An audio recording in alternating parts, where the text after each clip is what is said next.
Hi, thanks for joining me today. So I'm here with, I'm going to get this right, Jeff Ponchick. Hope I got that right, Jeff. Yep.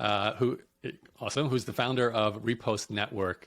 And I've been diving into a whole bunch of history of Jeff's business. It just recently got acquired by SoundCloud. Not so recently now, a couple of years ago, got acquired by SoundCloud, if I'm correct. 2 years as of June, 13th, I think. Yeah.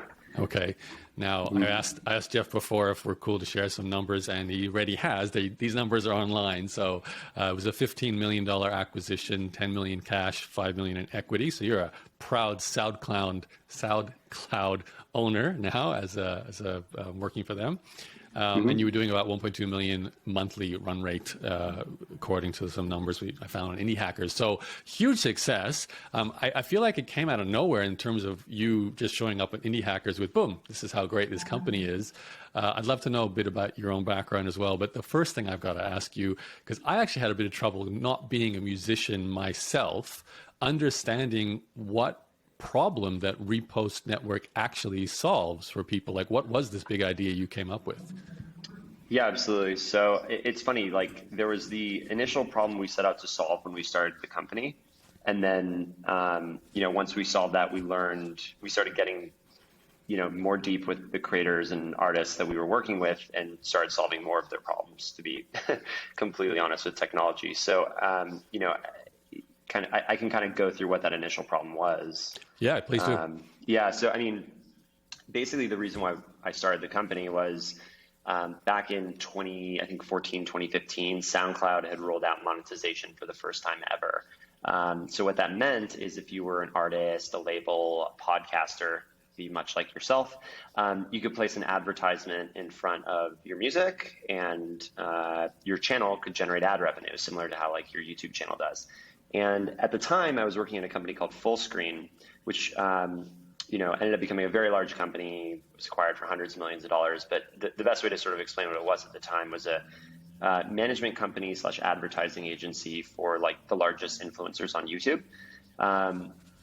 And I was on the music team there, so I was working with a lot of really up and coming independent YouTube creators, and having those relationships and kind of starting to see them try and monetize their audiences on SoundCloud, there was a really, really specific problem that emerged, which was in order to get that ad to come up, you had to clear all the rights. In the music industry, if you're not a musician, it's very challenging from a rights clearance standpoint. There's lots of hoops to jump through, and so I looked into it. And if you wanted to basically monetize your content, monetize the sound recording, you had to clear the publishing. And that literally involved emails and spreadsheets going back and forth through email, and literally actually in some cases physical mail. So if you wanted to monetize the song on SoundCloud, you had to send mail. And so I looked at this and I was like, wow, if you're an artist with a major label who has a workforce and understands this stuff, then great. But if you're independent, or you're maybe, a young artist, or you're just kind of coming up and you're still learning, it was kind of prohibitively difficult to get access to. And so Repost honestly just started out as just a way of solving that problem. How can we build one question, Jeff? Oh, yeah, sure. Sorry to interrupt, because this is where I got a little bit lost. I remember trying to understand this. So Why is there so much paperwork? Is it because the label, I've signed up to a label, I'm a musician, before they will approve me having an ad on my own music, they have to go through all that paperwork. Is that because I've signed with the label, or is that something else?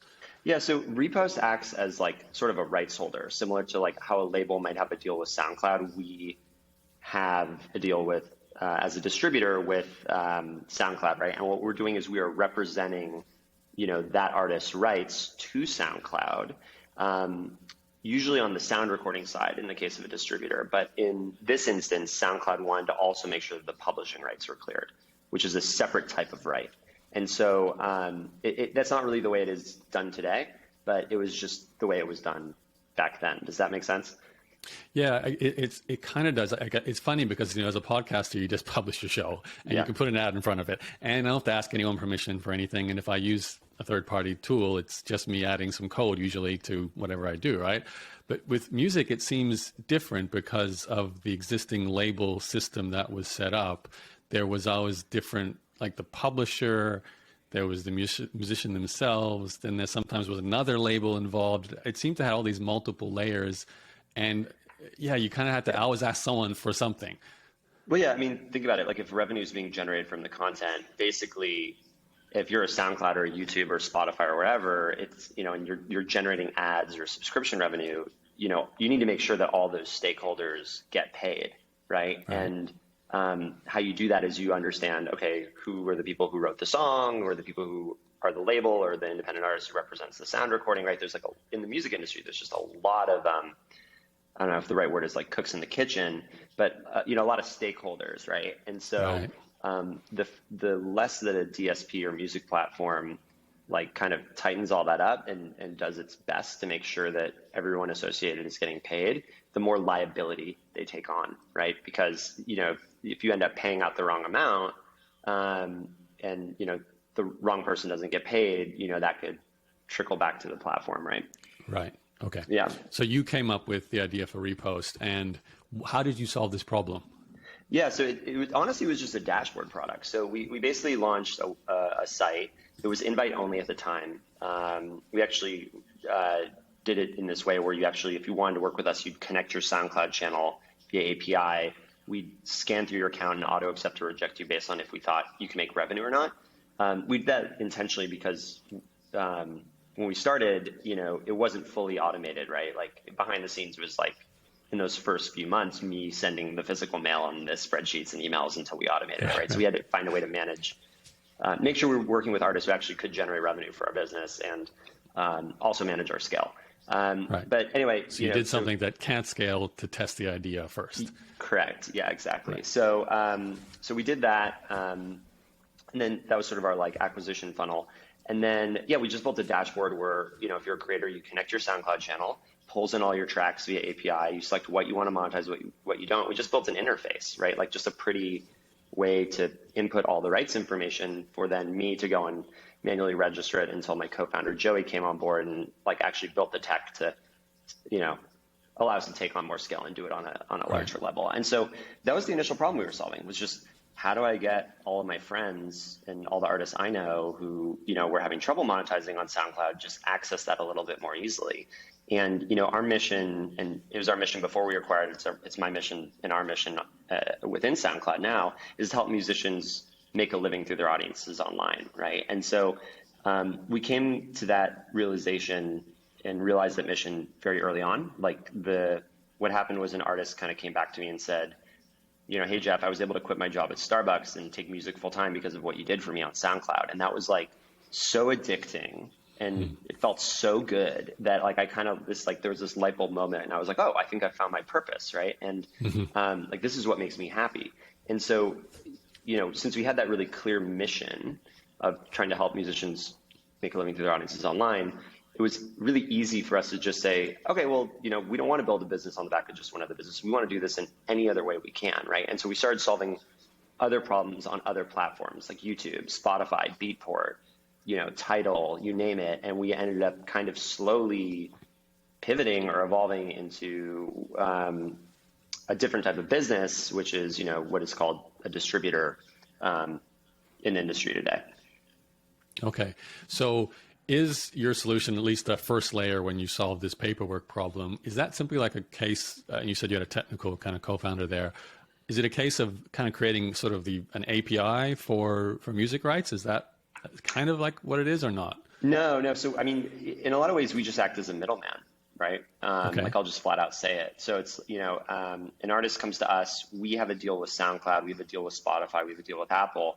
We collect through our site, we collect, your assets, your artwork, your files, the metadata, the rights information, what percentage of ownership goes where, and then we transmit that to all of these different music platforms. In some of them there's some standards, some platforms do it pretty unique. It kind of depends, and we just basically send that rights information to those platforms, and as well as those files and the content. Earnings get generated, gets passed back to us, and then we pass that back to the artist. So it's kind of just, and I think the elegance of our product, or the key of our product, is to make something that is elegant in the sense that it all feels like it's the same flow for all different platforms, right? And it's just really easy, despite each platform being very different.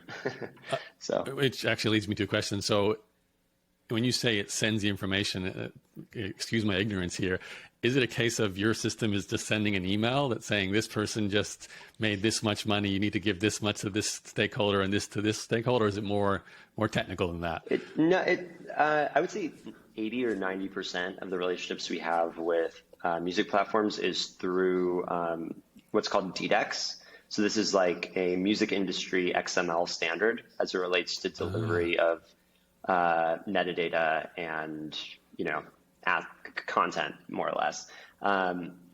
In some cases, there's there's literally emails being triggered for, it might be a smaller platform, in a weird part of the world or something.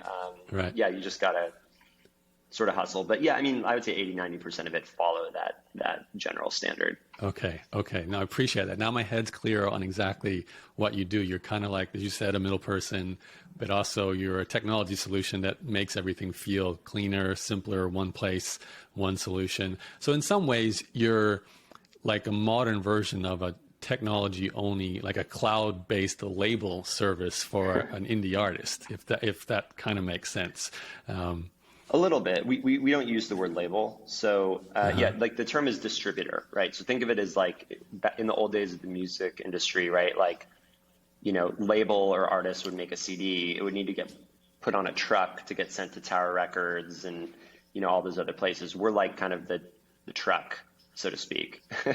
But yeah, a huge portion of the people who work with us are actually labels themselves too. So all record labels need some form of distribution and accounting infrastructure for their royalties. And then the other thing we haven't even touched on is we also have in-house marketing. So we have an entire team that helps all of the artists and labels that we work with, once those content are in stores, to actually get into big playlists on Spotify or get big influencers on TikTok to use your music, right? And that kind of can scale based on the business relationship that, we have with that customer or artist, so to speak. Yeah, that's interesting. I'm assuming that would have come later. So maybe I can, Yes. I'd love to take, this journey from start to finish. So you create that first test version where you're doing it all manually. You bring in your friend, I'm not sure if he was a co-founder or not.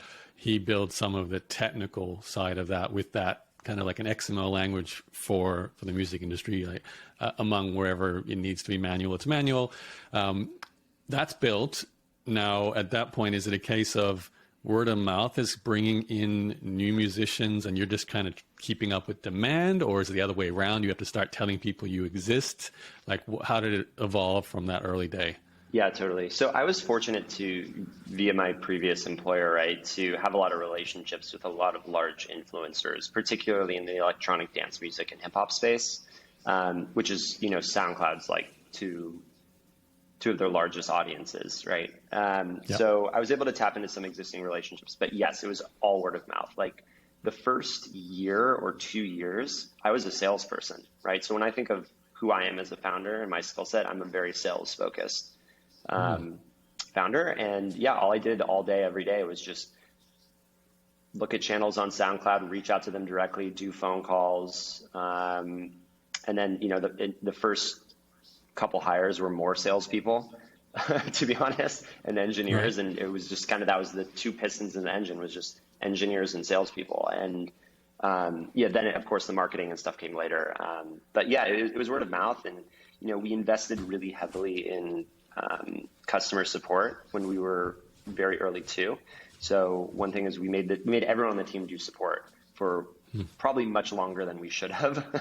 But, the one thing I noticed was, looking at all of our competitors across the industry, was just the most common piece of feedback from people was or the reason people would leave their distributor or label was, the support was really bad. And so we built chat support, we tried to get back to people quickly, have really strong relationships. And so it started to happen, and this has changed since we've scaled. But, in the very early days was, a lot of people were just going to social media saying the Repost guys are really cool. I really love working with them. And we were actually one of the more expensive distributors in the space. There were some of our competitors were charging half as much as we were, but people were still coming to us because, it felt, hopefully it felt like, we were your friends and we were helping educate you and helping you get the most out of your career. And so we really focused on like providing care and love to the creators that we worked with. And so I would say those were sort of the three focal points. Okay. So the one part of this, I guess we haven't touched on too, which I can understand the demand side. I'm an artist, I'm already getting a lot of streams on SoundCloud or whatever platform. I'm probably thinking I want to monetize, but I've got one platform, like one distribution tool that will turn on ads for me. There's another one that might do it. You've got SoundCloud. Now, SoundCloud you're not part of yet, so you're an external tool to SoundCloud as well.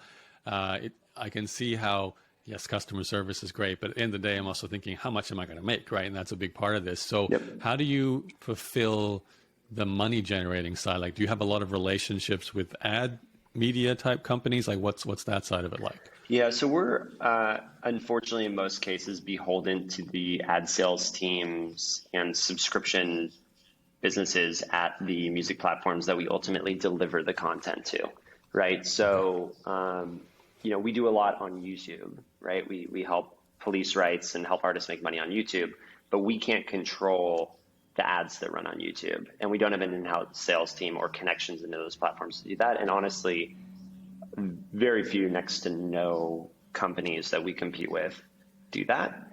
One of the benefits though with SoundCloud is, because we are a platform, we have tons of brand relationships, like people who are advertising natively on platform. And so, there are lots of opportunities where, they'll come to us and say, hey, we're Clorox bleach. We're going to do this ad spend with you. But, we want to do something a little bit more influencer focused or something a little bit more, we want to, since we're taking this music approach to our brand, our bleach brand or whatever, I'm just pulling a brand out of out of the hat here. But, and we do see the benefit from that. And then I think when it comes to growing revenue, you kind of have to look at it from like a segment standpoint though. So while you kind of went the ad rate, like what we've actually found really helps people who I would say are like artists starting out or maybe in like the middle tier of musicians. So you're someone who you're maybe hobbyist to part-time, you're not quite full-time yet. It's honestly best practices in a lot of ways, right? Like understanding which platforms are working for you. How do you educate an artist or label to understand how to do proper release planning? What are the marketing strategies on the platforms that matter to you? What are the tools out there that exist? And I think if you actually take the time to do that, you can incrementally build revenue and increase revenue, bit by bit over time. If that makes sense. Now that doesn't mean that, an artist won't come around every now and then who we work with who just blows up out of nowhere, right? And then it's like a scramble to like, oh, we got to make this person more money and we need to show more value, right? Like that exists too. But I think what's really beautiful about the music space right now, and sorry, I'm totally going on a rant, is it's so much more democratized. There's so many ways for artists to monetize. Social media is a thing now, which maybe wasn't a thing 20 years ago. And it's there's this opportunity for the middle class of musician where maybe you're not going to be the next Beyonce, but you can quit your day job and take music full time. And that's a growing market in our space. And I think, we're very focused on how to grow the ARPU, or I call it ARPA, average revenue per artist. We don't like using the word user, growing that ARPA, and helping be impactful and ultimately these artist businesses. Okay, yeah, I can see it's become more fragmented, but that in some ways has opened up a lot more opportunities for monetization for musicians. It's not just which label you sign to and becoming huge. It's you can make a bit from your Instagram channel. Yep. You can work with you guys, make some more, and from your music directly. Okay. Yeah, we monetize Facebook and Instagram, right? Like you can do that through us, right? And that's something that like a lot of older school labels or distributors, it's not even a part of their strategy, right? And these things move so quick and these platforms change so quick. You need to be nimble. And that's why I'm so excited about the entire music space, especially the music rights space, is it's getting easier to enter, and people who have good product and tech chops can differentiate themselves and build meaningful businesses. And, not to say the way I did, but, I think people will do it even better than the way I did, so to speak. Well, take us forward then. So if we can jump back into the Repost network story. So you said that there were some, like you solved this initial problem, and then you spotted new needs within the artists. I'm assuming because you had such great customer service, you were getting a lot of feedback from them. You were really in the trenches doing sales calls. So you would be getting a lot of direct feedback from people as well. I'm guessing that helped. And correct me if I'm wrong, but this is kind of what led you to provide more advertising connection type solutions. And then, like you said as well, the additional support services. So can you kind of take us through the evolution of that? Like, what was the first thing you started to do beyond just the basic platform? Yeah, for sure. So one of the benefits of investing into support and being really close to our customers early on is, if you get to a point where you get to proof of concept with your business and you have good relationships with your customers, they'll tell you what they want next. And it stops being your problem, not your problem, your product anymore, right? And your roadmap just builds itself, right? So we were really big proponents of that, right? Let's actually look at the number of issues that are coming through support. What are the most common issues, and just prioritize building that, or feedback, right? And we got really good at that. I think very quickly artists expressed to us that they wanted marketing help if they were going to work for us, especially given our price point. And so, that came later. That was something that, was something like, this is something that, if we're going to be taking a percentage of their earnings, for some people, just distribution and accounting infrastructure wasn't enough. They wanted a label services infrastructure. And so we looked into that and tested that. And, that was a whole thing to figure out which platforms to focus on, and, how do you stand out from competitors on that standpoint.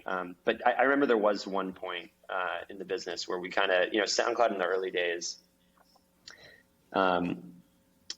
I guess we had platform dependence, if that makes sense. So there was an issue where we were doing a really good job solving problem for creators on SoundCloud, but we kind of had this moment where we said, look, you never want to build a business built on the back of just another business. So how do we start solving problems for artists off of SoundCloud? And naturally, for me, coming from YouTube, I knew exactly what to build in I would say an artist product for YouTube. And so if you're okay with me getting a little technical here, the way in which we make artist money on YouTube is through something called Content ID.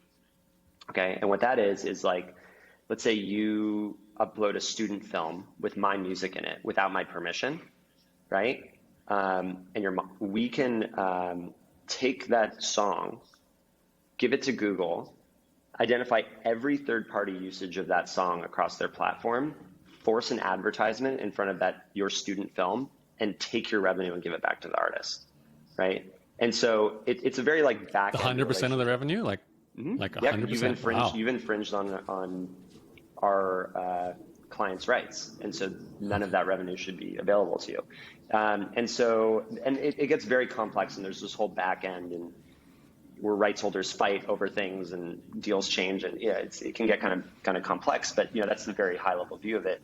And for us, something that I noticed was that artists who did Content ID through other labels and other distributors didn't really have much. They knew that their music was getting put into all of this content on YouTube and they were getting paid for it, but they didn't really know what the content was, right? Or anything about where their music was getting used. And so what we did was we actually built a dashboard that was it was kind of a simple solution. It was just, hey, we've claimed all these videos for you and here they all are. And we had an artist come to me and say hey, I actually found out through you guys my music got used in a Thai water park commercial, and it was on TV, and I was able to go after them and get paid for it. You know what I mean? And wow. That's great. It's a very knowledge is power kind of thing, and we were able to make them money and also give people a level of transparency that they otherwise couldn't get anywhere else, right? So I think it was for us, as we started tacking on new platforms, really looking at each platform and talking to creators and understanding what the pain points were and how to give them kind of an edge. And then that ultimately ended up giving our artists and creators what they wanted and differentiating our product, which only helped it kind of it kind of created this like really nice flywheel where if like you're kind of executing correctly on those types of things and you're giving people what they want and they're getting ahead of their peers who are working with our competitors, then it's like, you can grow the business quite nicely. Yeah, I can imagine the word of mouth would really kick in with so many different aspects that, because I know I do feel quite naive in this, and I'm assuming there's musicians who will know more than me. They won't know to the degree that you're talking about here with the rights holding and your ability to go after the usage of your music the way you're talking about. It sounds like there's a lot of behind the scenes technology and people connections and so on. Yeah, we never spent more than, I think, 10 grand in total on paid marketing. Wow. It's all word of mouth. It was like super not scalable, just like hire people to just reach out and talk to artists.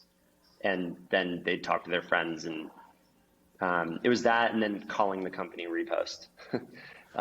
So when I started the company, I kind of made this assumption that if you were a SoundCloud artist or a creator on SoundCloud, which were the type of customers we wanted to get, that you would be trying to figure out how to get more reposts on SoundCloud. Yeah, right. Just like a retweet, And I was like, if we just call it Repost and create blog content and dominate the SEO, we'll rank higher in search on Google.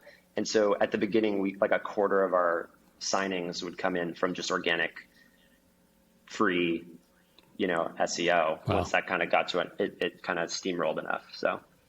And was all that enough to get you to like the $1.2 million a month? And just to clarify, when you say 1.2 million, that's your revenue, which is the share from all the artists you're taking a cut from. Is that right? Yes, it's a total, and then we take a rev share on top of that. Yeah. Okay. That'd be our like top line revenue, what we were taking in at the time.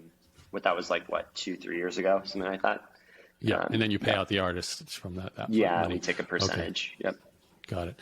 I haven't really talked much about your own entrepreneurial background, Jeff. So before with Repost, you said you were working for Fullscreen, right? Was there ever an entrepreneurial background? Did you have another business in your past before the current one? I did, yeah. So before Fullscreen, I went to film school initially as a young fellow and was an editor at first. And, I ended up getting laid off from Disney, more or less, because Netflix was becoming a thing. And I worked for Disney Home Entertainment. So anytime that Bambi would get re-released, I would do help work on the behind the scenes special features. And they thought, this content won't be a thing anymore because Netflix is here, which was totally wrong.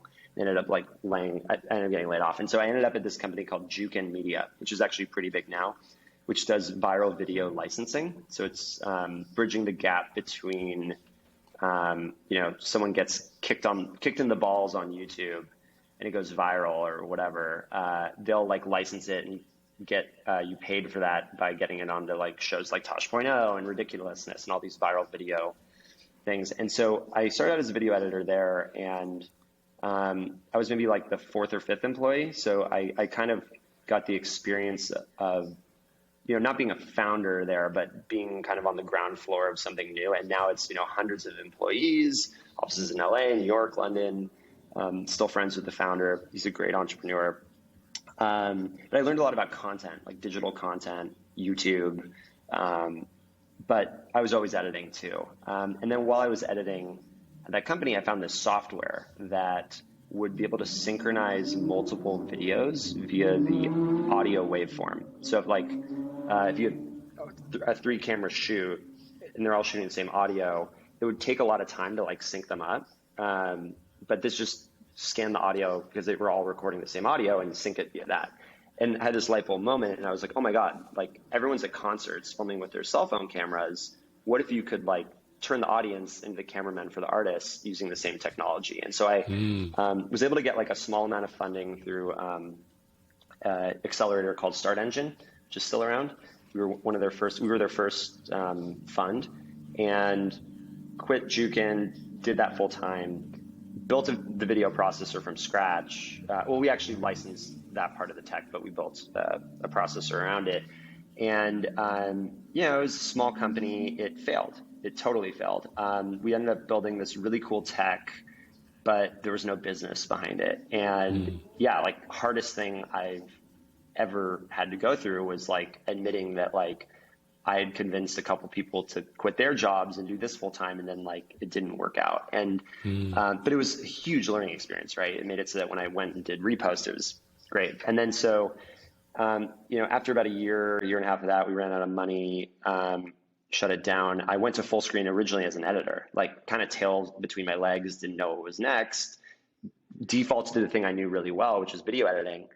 And I got brought in originally because back in the day, back in like 2012, if you were a YouTuber and you did a brand deal with say Sprint, Sprint would say like, well, why doesn't this look like a Sprint commercial, right? They didn't understand that like, now influencers can do things in their own voices, but back then they didn't. So I actually got brought in to kind of just like help these influencers make better content as it related to brands. And then just one of the founders came to me and said like, hey, you seem like, someone cool. I know you did this thing in music. We're starting a music vertical. Do you want to move over to that team? And I was like, yeah. And then, just learned a lot through that too. That company I joined pretty early too. I was maybe like employee 30, between 30 and 60, something like that. And, ended up becoming a massive company. And so, yeah, so I think I've been fortunate personally to be on the ground floor of two companies, which have like gone from nothing to something pretty big, and have been able to kind of stand back and watch and see what they did right and what they did wrong. I have the benefit of having started something and failed, and know what that feels like and learned what to avoid. And, thankfully with Repost, that didn't happen again, to be completely honest. I'm very lucky. I think if someone had said, hey, Jeff, you're starting a music distributor in 2015 when the entire music industry was at the bottom of, due to like Napster and the CD era, just completely, 2015 was the bottom.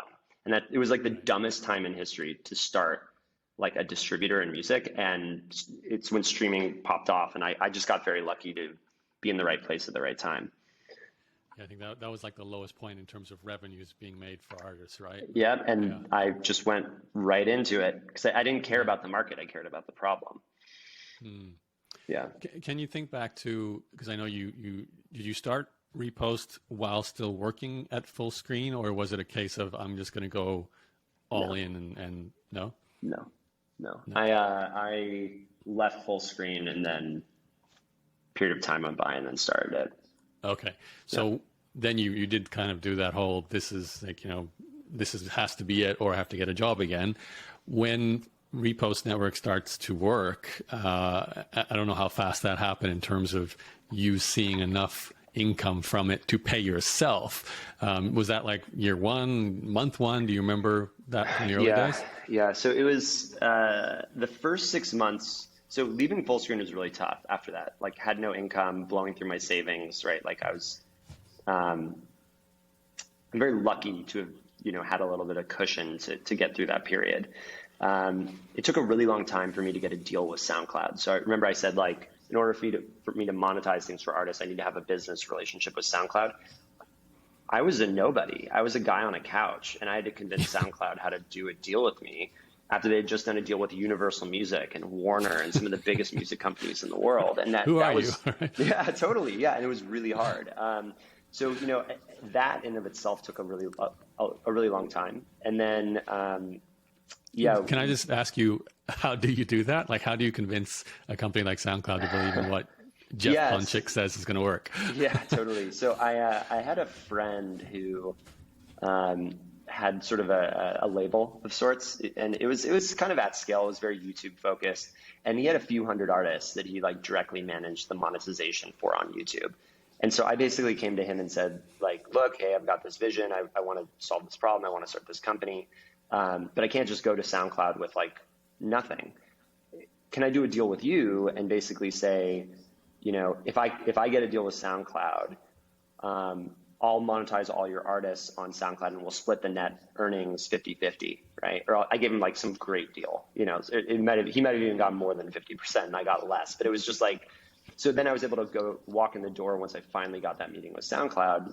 They didn't know who I was and say, yeah, I've got, this many hundreds of artists ready to go. And they were like, oh, okay, sure. Yeah. And so, yeah, it just, it was, it just hustled it. Yeah, that makes sense. Yeah, and then to your question about like by what point were we profitable? So it was about like did that for about 6 months. Then it was like, I would say a few months of just reaching out to artists on my couch. Joey, my co-founder, had come on board. He was kind of weekend warrioring it, and we set up a marketing site and stuff. And it it got to the point where I was getting so many inbound people trying to work with us, and the whole process I had outlined around how hard it was to monetize music. I literally didn't have enough hours in the day.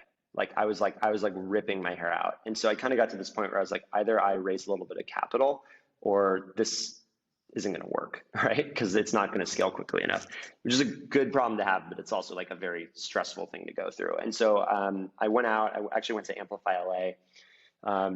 Great people. It's a LA, Venice Beach based accelerator incubator. And I sat with them and they're like, this is great. Like, you have a demand curve. Like, you have no idea how many people come to us. It's just a person with a pitch deck, like you have a business here. And I'm like, yeah, totally. I just need a couple $100,000 to, like get this engineer full time and, like build this out. And they thankfully did it. And then, I think with Repost, we ended up raising in our first year, maybe 500K, something like that total, maybe a little less. And then, we always focus, but I think culturally for us, the focus was very much like, we're here to make artists money. And if we can't make money ourselves, we shouldn't exist, right? And we had a ton of competitors who had just raised United Masters had raised $70 million from Google. STEM had raised $15 million from every manager in the music industry. And we were just these little guys, but we were like, no, we don't want to go that route. We don't want to go and do a Series A. We want to make money for artists. And so, I would say after year one, we were profitable, and it was probably maybe a team of 4 people full time. And I want to say, when I say profitable, I mean ramen profitable, but yeah, it was a little rough that first year and a half, to be completely honest. Yeah.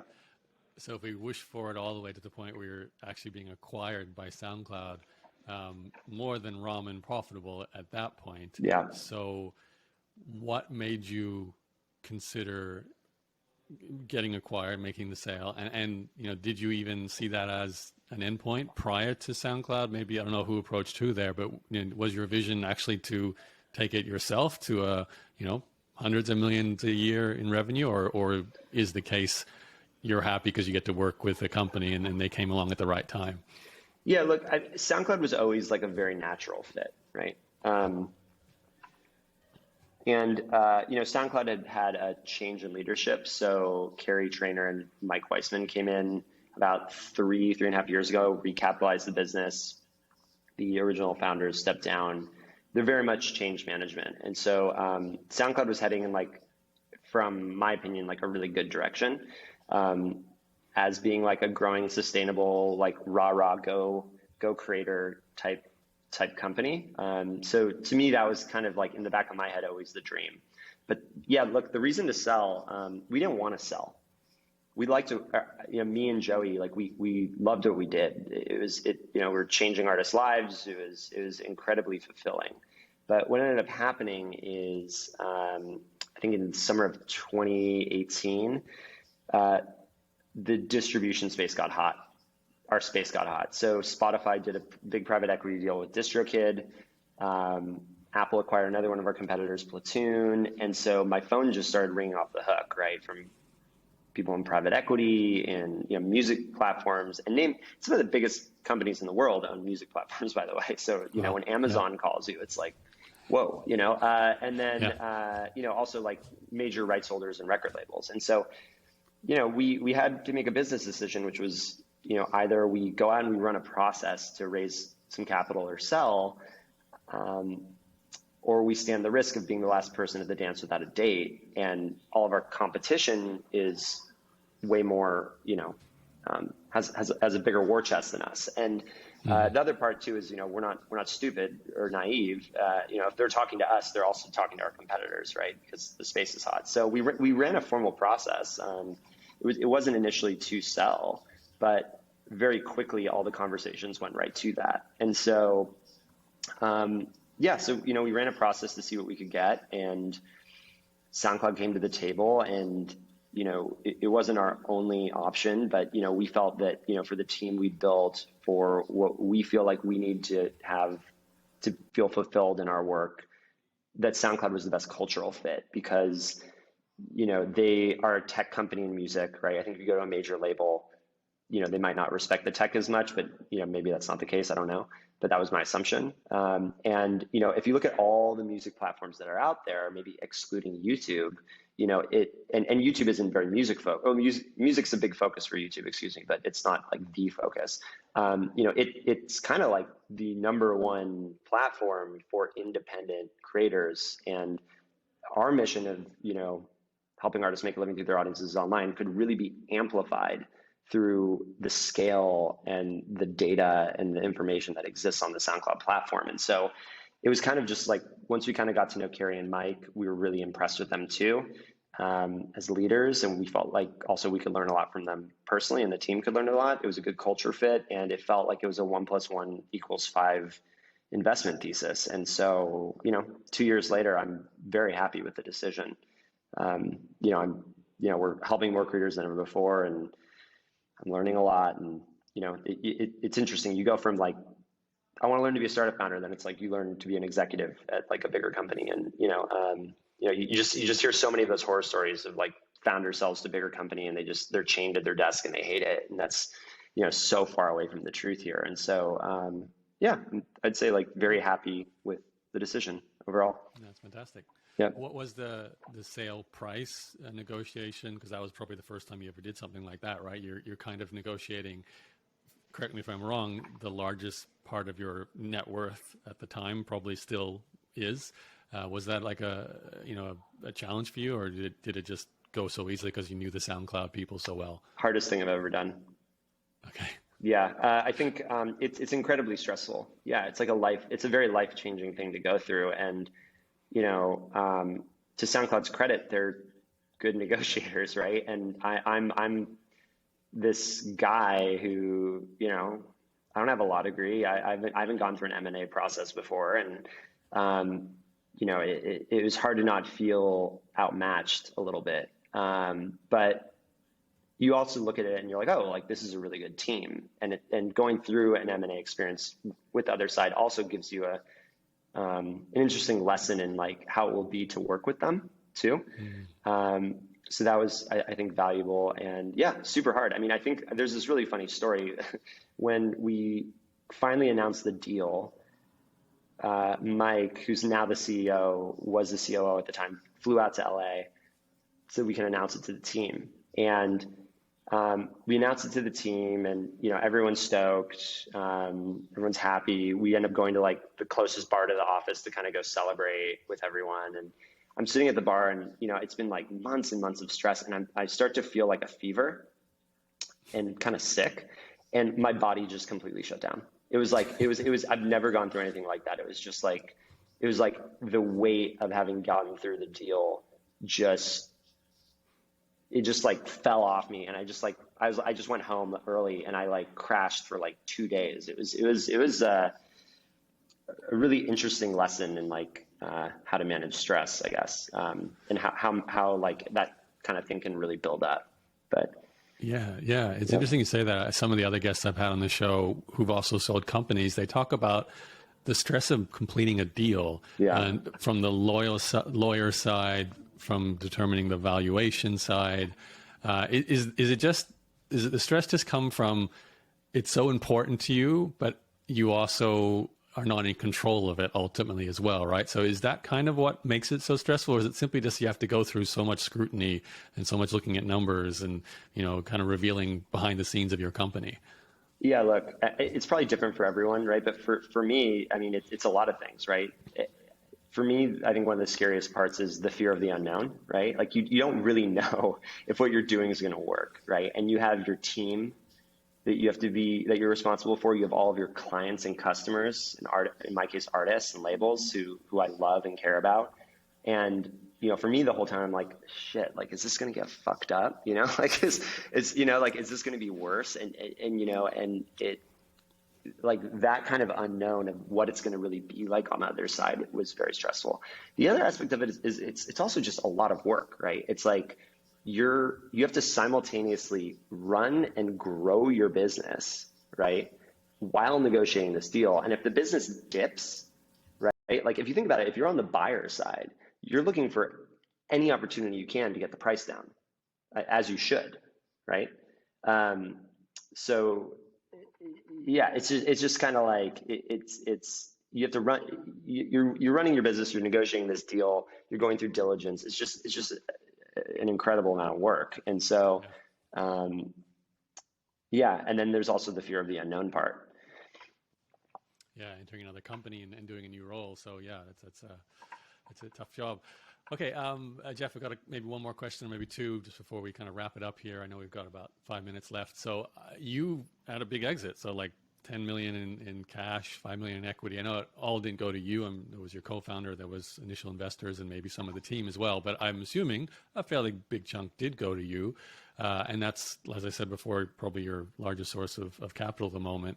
What did you do with that money? Was it a case of just reinvesting it in something else? Did you buy a couple of toys for yourself? What was the usage of all that capital?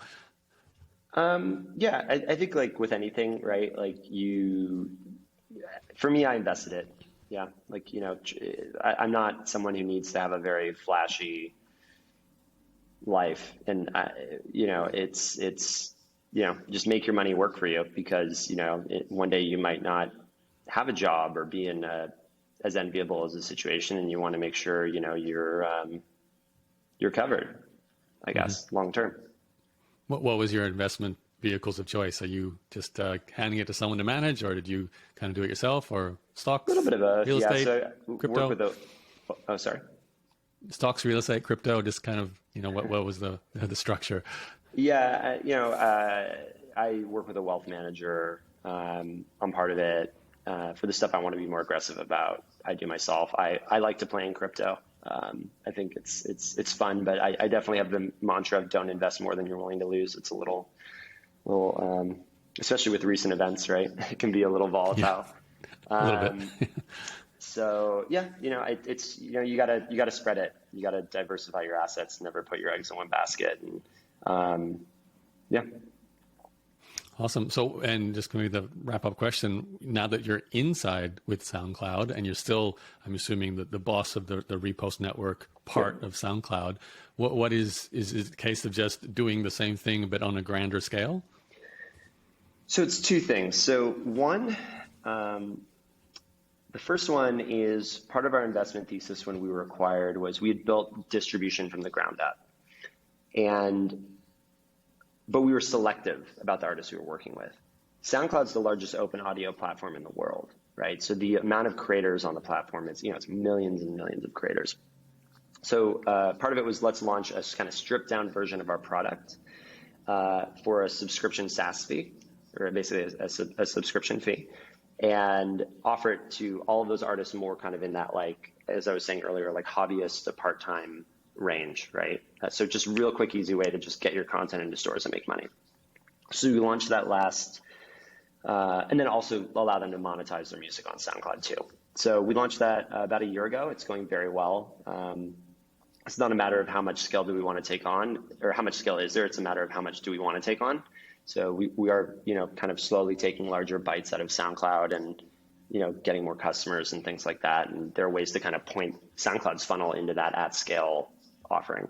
The second is, yeah, exactly what you said, pouring jet fuel on the fire, so to speak. So using the data on SoundCloud as well as the data for our off-platform distribution to identify the next global superstars and or just artists we should invest in. And so, I oversee a $10, $15 million advance fund, an artist marketing team, a team of project and account managers, as well as a sales team. And we're basically just using that. Our sharp edge is understanding what's happening on the SoundCloud platform, signing it like a distributor or maybe even a label would early on, and then putting them into an infrastructure where we can help them grow their career in a really meaningful way while also participating in that upside. So yeah, it's doing what we did, but with a lot more people and money and resources, which is just super fun, because I think on like the product side of being a founder, it's like you always, as someone who, I care very deeply about our product, it's you want as many people using it as possible. So we're achieving that with that scale side. And then with the other side of what we're doing, it kind of feels like we got that Series A or Series B investment, and we're just like scaling it up and helping more creators in a really hands-on way. And so, yeah, it's a blast. That's basically what I oversee. Yeah, and the fact that you're still there 2 years later shows that you're still enjoying the work. It's not just about the money. It's something you really enjoy doing. It has to be about the work, right? Like I'm very grateful and very fortunate to have found a purpose. Like I said earlier, like that feeling of just helping someone,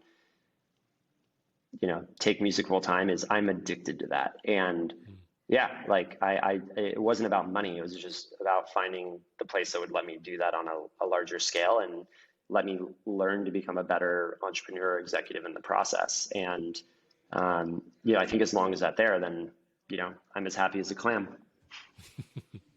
Well, I appreciate you taking the time to enlighten me a little bit. I have to say the music and industry for rights holding and so on, it is a little bit opaque, I guess, in the sense it's all the stuff happening behind the scenes. You don't really know about it.